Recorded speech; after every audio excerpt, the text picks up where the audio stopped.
All right, FightHype.com here with legendary Hall of Famer Oscar De La Hoya. Oscar, thank you, sir. Thank you for taking the time out to talk with us. I know, it's kind of weird how this interview came about, but nevertheless, I definitely appreciate you taking the time for this. Yeah, no, you got it, man. You got it, and congrats on everything, man. Over the years, shit, you've been doing this for quite a few years, so it's very admirable that you can keep it up and do a great job, man. Thank you, sir. Well, you and me both have been doing this for several years. I see we both got the gray going and everything. We've been Oh yeah, doing this for so long. So speaking of which, I need to get some of that masculine that you're pushing oh, now. Maybe get some of this gray off my face. you know, my girl Holly Saunders and myself, we were founders of a company, Masculine. We teamed up with a great, amazing group of people that just buy companies, build them, sell them. But this company, when they approached me about these male vitamin supplements, it's aligned to just to enhance your way of living, your style, your energy levels, your the testosterone levels, all that good stuff, man. It's like, and it's incredible because I've never put my name on anything, Hmm. but the fact that I can found this company together with them is it's pretty cool, and it actually works, man. I mean, you can see Holly that she's always happy. I see. I mean, both of you are always happy. That's a beautiful thing that you can still find that kind of happiness at the later stage of life. I mean, that's just a beautiful thing. Having said that, I mean, touch on the masculine product real quick. I mean, we're going to get into the boxing, obviously, but I do want to touch on that because it's not often that you see a male athlete, especially from boxing, Right. who, is supposed to be known for, being macho and stuff like that, who says, you know what, yeah, I'm going to lend my name to basically beauty products, right? Oh, I mean, it's basically. I mean, we have five products. The ones, the flagship product is called Titan, which it's for you, for it's like it's not a male enhancer, or whatever, but it helps you, feel confident, perform better. It gives you energy. There's another one called the All Nighter, where it's like your head is clear, you're focused, and it's crazy because I've been on them for so long now, for a while, and I can literally feel the difference. And also with my testosterone levels, my my when I work out, I feel that I have more energy. I'm burning more fat. I can Mm. stay in. It's pretty crazy, man. So the fact that we're founding partners, it's a big thing for us. It's just starting, it's just launching, and yeah, we're super excited. Wait, real quick, just because I don't want to mess it up because I mentioned, they're like beauty products, but Yeah, no, is it also for health? Like you yeah, mentioned. it's all Okay. health. It's all Hmm. health. You have one that will help you to sleep. It has all the melatonins, all that good Okay. stuff. So there's one that gives you energy. There's one that keeps you focused. There's one that that makes your skin look nice. I mean, it all starts from the inside out, man. And so, that's why you see me happy right now. That's why you see me full of energy. That's why people are seeing me like, and people are talking shit, this and that, and that, whatever, all that. But it's all about, I have my woman, I have my products, I have my inner peace, I have my work, I have Golden Boy, I have tons of other projects. But this here, Masculine, I mean, it literally is changing my life because look, I'm hitting 50, bro. I'm a few months away from 50, and I feel better than ever, man. Life is just Wow. beginning right now, so it's pretty cool. Bro, that's crazy to hear you just say that. Like, I'm hitting 50. I'm a few months from 50. Yeah. Like, where did the time go? Like, that's crazy, right? Like, I'm not too far behind you, bro. I'm almost there too. I'm almost there too. So, I'm definitely gonna have to get. So where can people get masculine your product? Getmasculine.com. Just it's online. Okay. Okay. Yeah. Bet. So Perfect. it'll So, be everywhere soon, but we're starting this huge digital campaign that's coming up. So yeah, getmasculine.com. Nice, perfect. All right, and I'll when we get done, I'll shoot you my address to get my little personal uh, care package. I'm just kidding. Well, let's get right to it. I mean, obviously, I did an interview with Floyd Mayweather talking about the Gervonta Davis Ryan Garcia fight, and he mentioned, he sent you a message, and mentioned the fight's got to be at 135, and mentioned, Oscar, you got to do a interview with FightHype. So here you are doing your interview with FightHype. Like I was telling you before we started, I got to give you credit because I actually didn't think you were going to do it. I thought you were going to be like, nah, I'm not doing that shit. But here you are. So let's jump right into it. But before I actually get to Gervonta and Ryan, I just kind of wanted to ask you, because you're one of the few fighters that know what it's like to be the man, the A side, the pay-per-view superstar, the one who's calling the shots. Like, not too many other fighters can say that. I mean, I know, obviously Floyd can say that, and I've talked to him a lot about that, but he's the only one I've ever talked to. So can you just kind of explain? It's going to be tricky because I know once you were a fighter and now you're a promoter, so you wear two different hats, but can you just kind of look back to when you were a fighter and just talk about what that was like to be at the top of the food chain and seeing all these guys calling you out, and you're just looking at them and saying, I can fight any of you guys. Yeah. Well, look, I mean, I like to say that I was different because, it never mattered to me that I was the A side or the B side, or I was always in a position to be in the A side because winning the Olympic gold medal, having superstardom right from the start, that Olympic platform was global, so it made me the golden boy instantly. So I never saw it as, okay, I'm gonna fight you because I'm the A side and you're the B side. Like, I just fought everybody. Like, I just didn't care. Like, I just wanted to fight everybody who was in front of me, who was a threat, who had a belt, who meant something to my career. So I just fought them, and the opponents knew it. Like, they knew I was the man.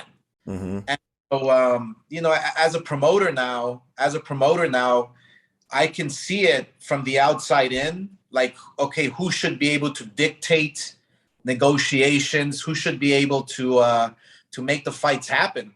Mm-hmm. And what's happening now in boxing is that there's so many fighters today that are filling up arenas, that have their own fan bases. Social media is just bringing the world together, and just creating like this global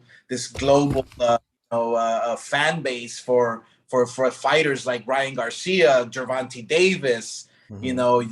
Mayweather, who's still fighting. You got Jake Paul and all these guys.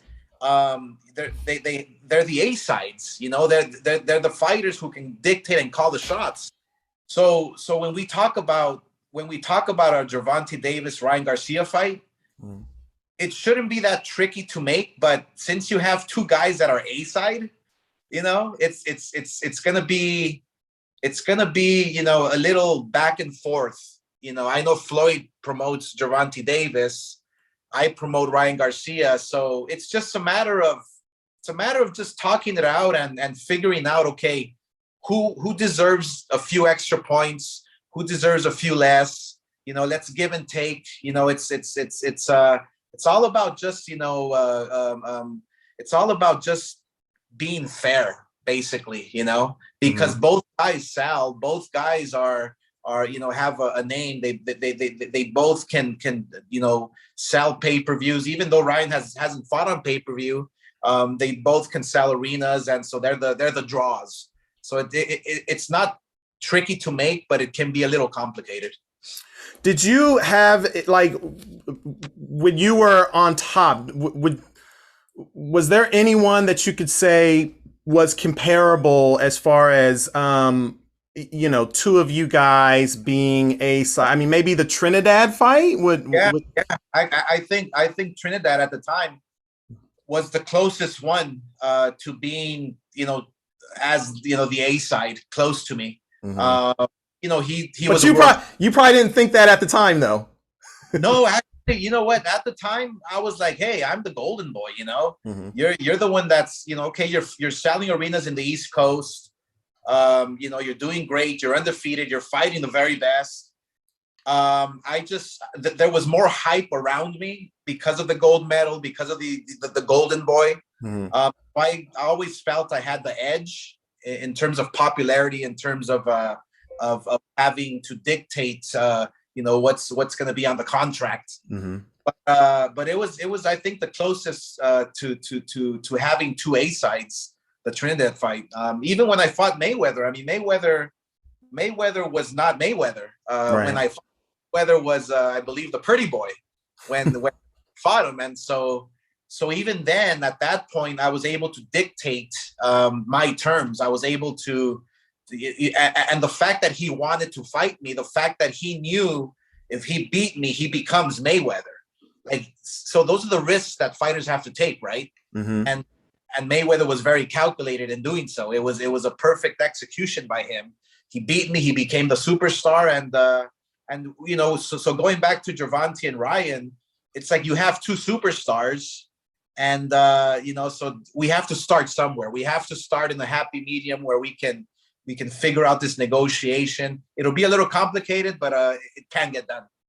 Now, their argument to everything that you just said is going to be, now hold on, hold on, hold on. There's only one real superstar, and that's Gervonta Davis. He's doing pay-per-views. He's, selling out. I mean, I know Ryan's doing good numbers at the arenas too, but he hasn't done a pay-per-view yet. And, they're going to say, even with Ryan's numbers, Gervonta is still doing better. So they're going to be looking at this interview and what you're saying, thinking to themselves, nah, he's full of shit. Like, Tank's the A side, Ryan's not. And obviously they're going to point to your history being, the golden boy and having, that's why I mentioned the Trinidad fight, because that's really the only one I can think of that might be close to, well, maybe he didn't have to, maybe they had to negotiate that a little bit more. But honestly, when I look back on your career, I feel like pretty much all of your fights, you dictated the terms because everybody wanted a shot. And even during that time, it was probably difficult, not difficult because you did fight everyone, but you couldn't fight everyone at the same time. So Yeah. you still had to sit back and say, okay, maybe not him yet, but we'll do him now, and maybe not him yet. So you still kind of were in more control during your time than what's going on right now. So having said that, if they're coming at you saying, wait a minute, Gervonta's the A side, how do you battle that? How do you counteract that and say, well, no, that's not true, and this is why Ryan's doing this, Ryan's doing that? Well, look, I mean, yeah, I mean, everybody has an argument on who's the A side, who's the B side. Look, as Ryan's promoter, yeah, he does sell and he is popular, and with the right dance partner, you can create a mega fight, and that happens to be with Gervonta Davis, and vice versa. Gervonta Davis can get on pay-per-view, but it doesn't necessarily mean that he's selling hundreds and hundreds of thousands of homes. Mm-hmm. I know the numbers. I know what they are. I know that they're not past 100,000. I know that for a fact. So does he want to continue fighting on the low level pay-per-views, or does he want to create a mega event with a Ryan Garcia? Because that's the only dancing partner he can create a special event with.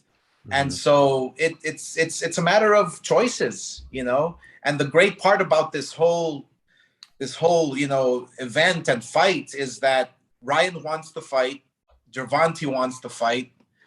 I know Mayweather wants to fight. I want to fight. Both networks want to fight. So I think there's room.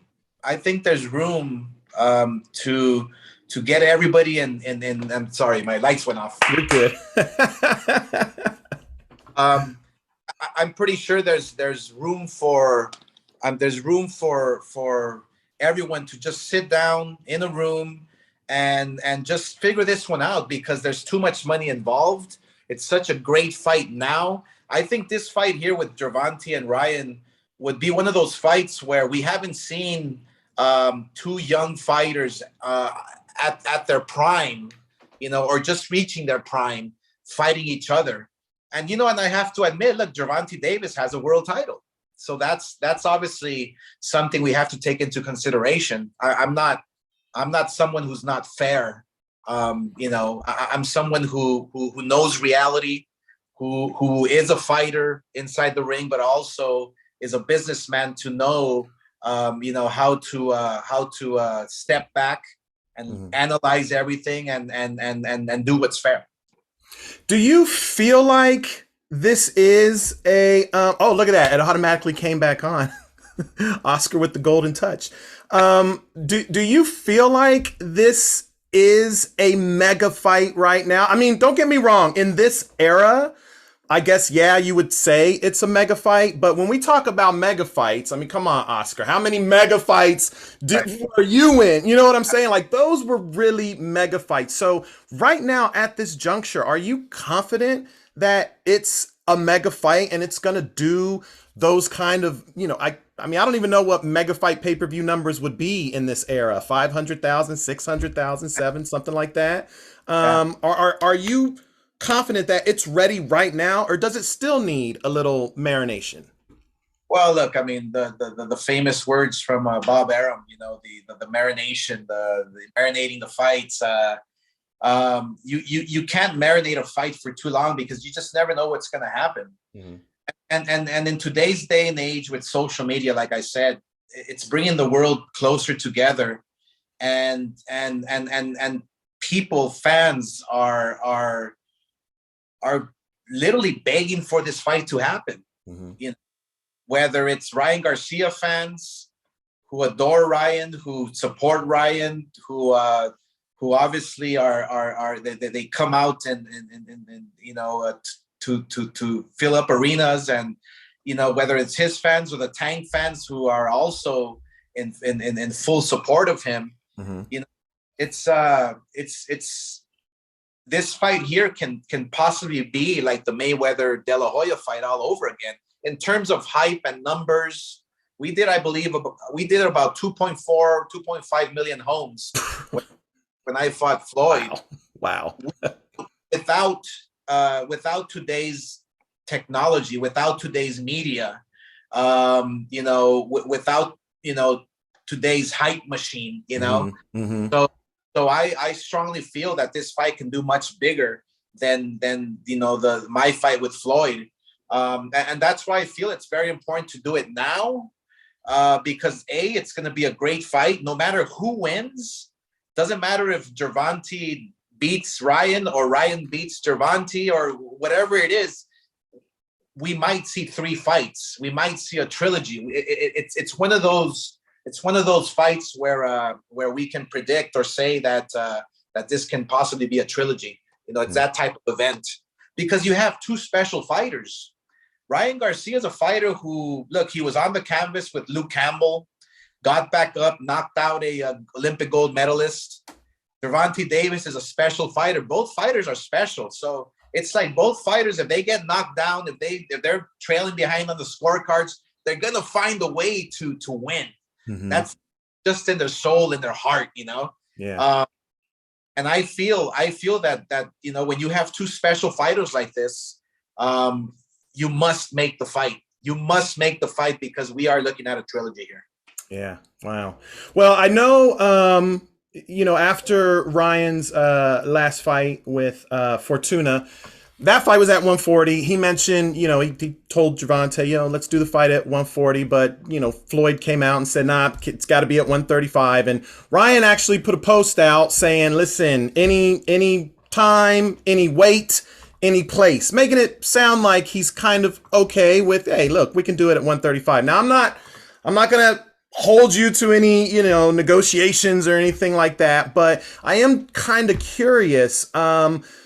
Do you have any concerns with Ryan possibly fighting at 135? Do you feel like I guess I'm just trying to see, are you sensing that maybe it's time for Ryan to move up and campaign at 140, or was that just kind of a one-off thing for the Fortuna fight?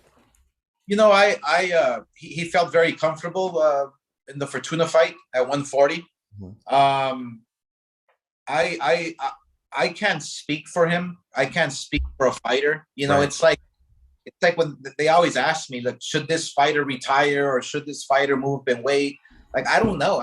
I can't really say for yourself because the fighter, the individual, only knows how he's feeling. Hmm. Hmm. Uh, it's I I I I have to leave that one up to Ryan because that's like his expertise there. He knows how his body feels. He knows what he has to do, how he has to train, the cutting the weights, all that stuff. So everything else, I can answer except for that. If Sure. you ask, should a fighter retire or what weight should a fighter fight in, like I can't get involved with that because it's not me who's getting up in the.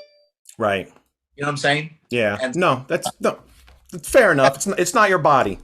but Ryan is fair. Ryan is look. He's been campaigning at 135. Hmm. Uh, I fought at 130, being taller than he is, and still. So it's a matter of how much you want it. It's a matter of how much discipline, dedication, desire, all that good stuff. And so I see Ryan making 135 with no problem, but I see him comfortable at 140. And anything in between. So it's a matter of, again, it's a negotiation. It's a matter of giving 1 or 2 or 3 pounds, whatever. That's going to come down the road. Right. Those are negotiations that will take place, but down the road. Right. Sure. Sure. No, that's fair enough. Just two more little topics about Ryan and Tank that I want to touch on real quick. And I think these are kind of the sticklers that, if anyone questions whether or not you seriously want to make the fight, these are probably the two things that they point to. First and foremost, you kind of already mentioned it. You said the two networks. Obviously, you're probably referring to Showtime and DAZN, right? So I know you guys have a contract with DAZN, right? They're your network partners. Ryan has a contract with you, obviously. That's his promoter, Golden Boy Promotions.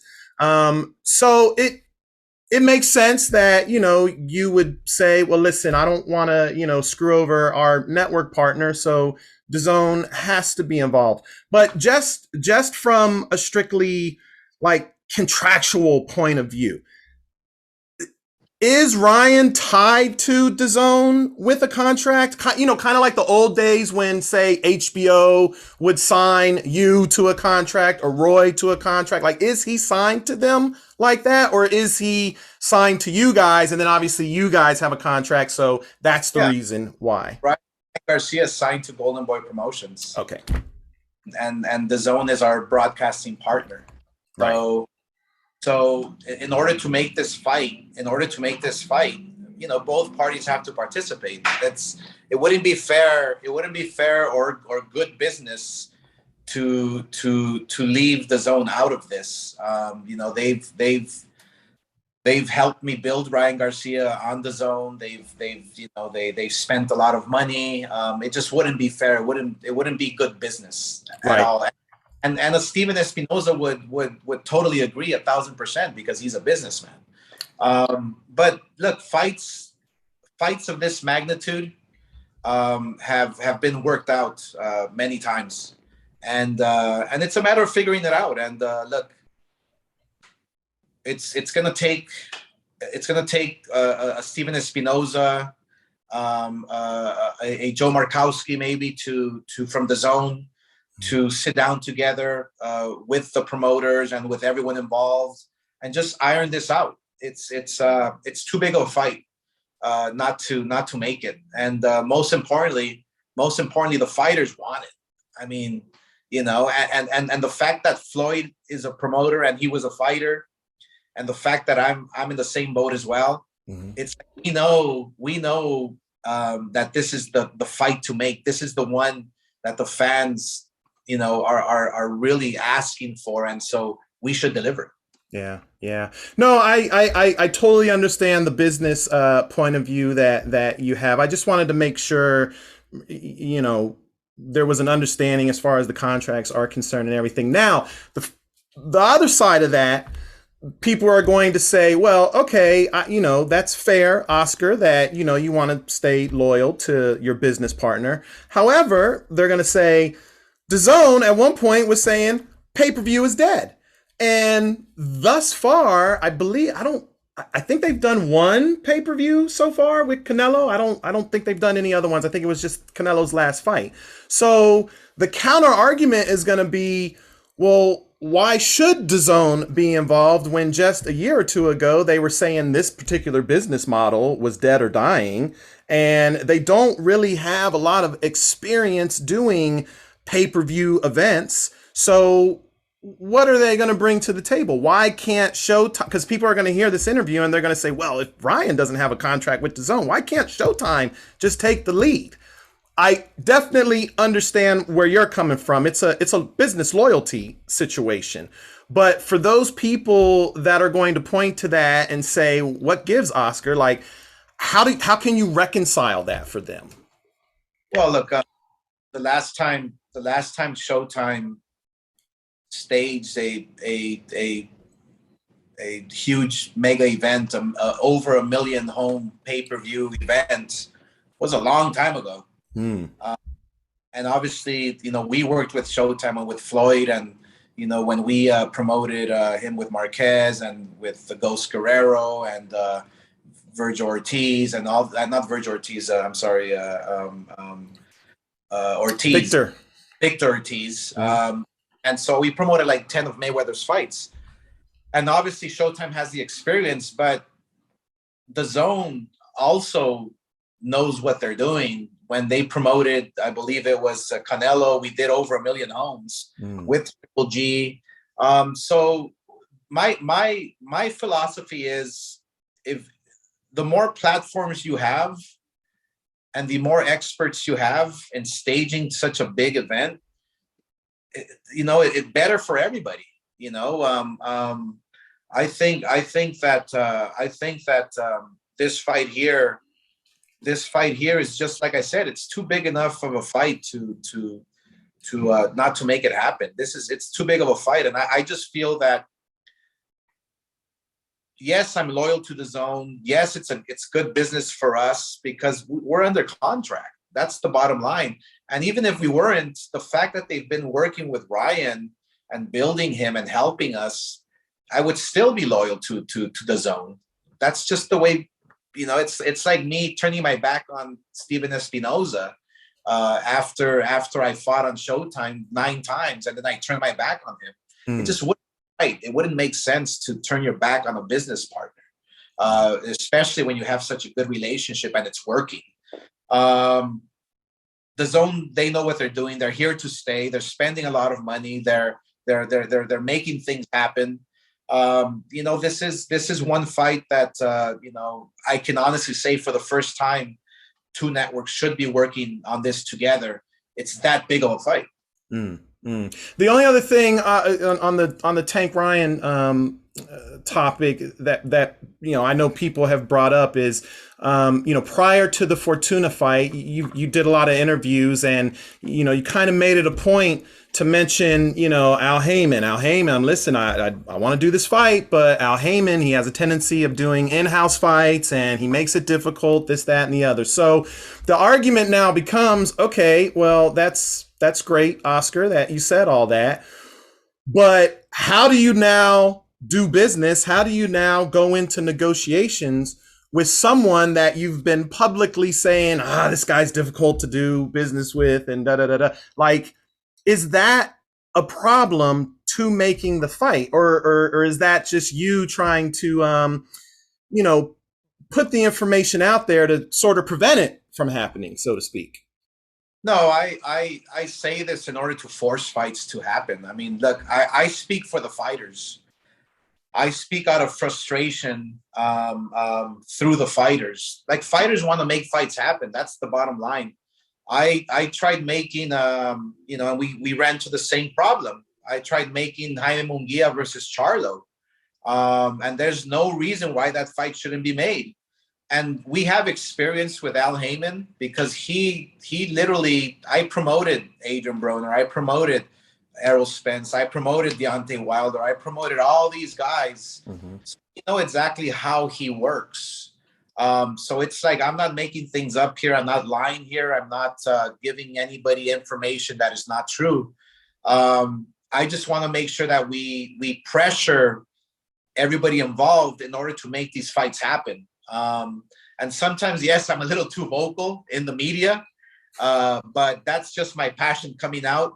Look, Al Haymon doesn't have to deal with me. He can deal with my president, Eric Gomez, where he's worked with in the past for many years in making fights. Mm-hmm. So that's no issue. I just want to be an advocate. I want to be a voice and express to everyone that we're on board 1,000% in making these fights happen. We want to make them happen. All we have to do is make sure that our business partners and the zone and everyone involved is part of the process. It's part of the whole. Is part of the whole. The whole pie. It's like we must work together in order to make the fans happy and grow our sport. That's it. Yeah. Fair enough. Fair enough. Well, look, obviously people are going to see this interview and they're going to think, wow, Oscar did the interview with FightHype. So now him and Floyd are going to sit down and talk. But I'm a realist. I mean, hopefully one day you guys do sit down and talk because you have so much history and yet there's still some animosity and like that. Crazy because there shouldn't be. I mean, look. You think so? I don't know, Oscar. You guys fought each other. We're both adults, and it's like, look, we're both businessmen, and I actually, we fought each other, and there's like this blood, this bad blood, but that's in the past, it's like that. Is it though? Like, do you really feel like you've left that all? Because I feel like you probably still feel like, man, I beat him, and I'm sure he still feels like, "Whoa, I whooped him." So, I definitely feel I beat him, but it's like all that bad blood and animosity. It's like let's just move on. I actually recently, several months ago, just said, you know what? I wish him all the best. When he's, it's funny because everything that he is or he was or how he was promoting or like he's a pioneer. Mm. He's a pioneer. If you think about it, everything that he stands for, everything that he did, in the past, in the present, now, what he's going to do in the future, it's like he's leading the way. He's charging the way. So it's very admirable. I love the fact that my fellow peers and fighters like Floyd, who are popular, who are wealthy, who know the business, who are smart, can lead the way, and so that makes me proud. And so everything else in the past, talking the shit and this and that, it's like that was all like, okay, our fight took place and all the personal emotions and this and that. But now it's like we got business to do. Let's move on. Let's possibly work together. Mm-hmm. I'm telling Lloyd that, look, I'm actually moving to Vegas. Stop it! Are you serious? Yeah, my home will be done around May. Wow. Next year. So building there, and so maybe there's something for us to do in Vegas together. Some kind of business, or I hear that the NBA may possibly go into town, and so maybe we can join up and become a powerhouse there and help bring the team to the home that we built. Wow. We built Las Vegas, literally. Fact. So it's like all the shit talking, all this and that, and literally my feelings, my emotions toward Floyd is I literally admire him for what he's stuck with, what he's accomplished, the vision that he had in the past where nobody understood it. Everybody just thought, oh, he's the villain and he's the bad guy and this and that. No, he had a vision. He's an entertainer. He's and not only entertainer, he's a fighter. He's a real fighter. He's one of the best. Mm. All that there is just a testament to our to us just maturing and literally seeing the big picture. That's all it is. Wow, it's probably the best compliment I've heard you give Floyd Mayweather. I appreciate you That's how I giving it. feel. Yeah, no, that's what's up. Well, no, I said that just to say, look, I'm a realist. I don't actually expect you and Floyd to be sitting in a room negotiating Gervonta versus Ryan. That's why you have good people that you hired underneath you. You know, you've got Eric, he's doing his thing, and you know, Floyd's got Leonard Ellerby doing his thing. And uh, just out of curiosity, though, what needs to happen to move forward and start these negotiations? Is it a situation where you guys reach out? Is it are you waiting for them to reach out? Is it going to be, you know, something where, well, we don't know who to contact? You know, I've seen all the tricks, and not talking about you guys in particular, but just other promoters. I've seen all the tricks installing in the past. So what do you think needs to happen next? Or does the face-to-face with you and Floyd need to happen next before you guys move forward? I really think that a face to face with Floyd is eventually going to happen. I feel that this fight is going to get made.